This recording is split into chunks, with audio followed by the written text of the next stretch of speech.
What up YouTube? We're going to try another walk and talk today. And today's topic is fasted exercise, especially at the beginning of your program. Getting started losing weight is a super smart idea. Now, a lot of people will be very eager to tell you that fasted cardio or fasted exercise has downsides and doesn't burn any extra fat. And yeah, I'm not going to contest any of that. For the most part, the activity you do is going to yield the same calorie burn, roughly, whether you're fed or fasted. But specifically, I work with a lot of people who are struggling to get going, to get started on a successful program, and to set it up in such a way that's going to breed success rather than just keep them on the hamster wheel of failure. A lot of people who struggle with their weight are neurodivergent, they struggle with undiagnosed PTSD and other mental health conditions. And a lot of people are just friggin' stressed. Kids, work, they got so much going on, very little mental real estate to deal with these new things.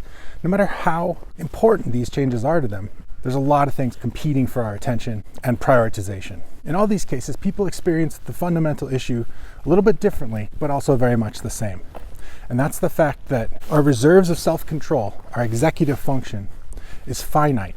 These can recharge and replenish if we get good rest at the end of the day, but even under ideal circumstances, they are finite, meaning they can run out. For most people, increasing their activity, whether it's in the form of walking, exercise, traditional forms of cardio like biking or whatever, running, jogging, that's going to play an important role in how they kick off their weight loss. Even if it's a baby step, it still has to take place. And all things being relative, baby steps can be just as hard to implement as huge leaps. So this is where we marry the practical with the psychological. If we leave these new habits to later in the day, not only will we have spent our physical energy, we will have expended a lot of our emotional energy, our reserves of willpower, meaning it's just going to be that much more difficult to get the tennis shoes on and get on the bike or get out for a walk. Not to mention that, again, on a practical level, a lot of times this ends up being after work. So if you go to the gym then, that's the most crowded time of the day. Now, if we were to move this new activity that we're implementing in our lives to the first part of the day, right after we get up, and this applies to any new habit you're trying to create.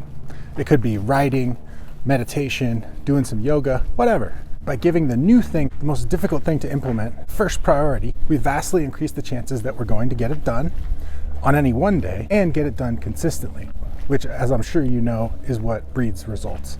When it comes to anything to do with weight loss, exercise, diet, oftentimes these things are so laden in triggers for us, big and small, self-judgment, bad experiences in the past, all the BS information that's getting thrown at us through social media, trying to sift through it all. It's hugely stressful. And that makes it even more important to use this early part of the day to your advantage as the perfect time to implement what we could call high resistance new habits. The way I like to think about it, a lot of times I'm getting my workout in before I've even woken up, really.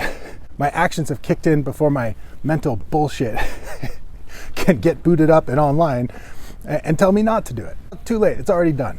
And for practical reasons, it's easiest to do this without having to first eat breakfast. That's just one more thing you're putting between you waking up and you knocking out your activity.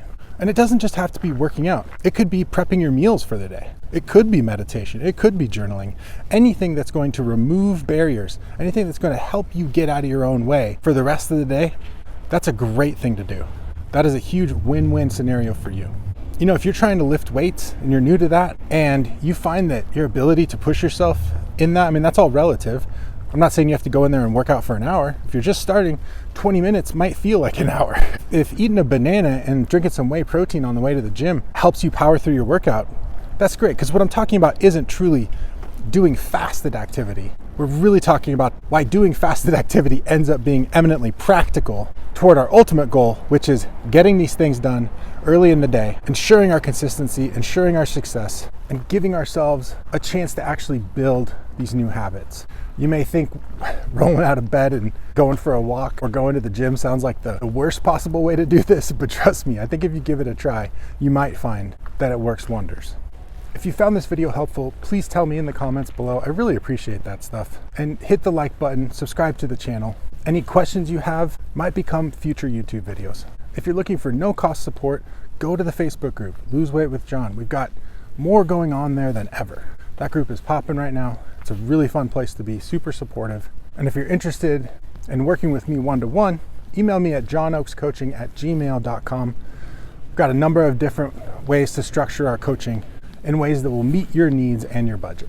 And if you're already in the Facebook group, maybe share it with a friend. Because if you want to go fast, go alone. But if you want to go far, go together.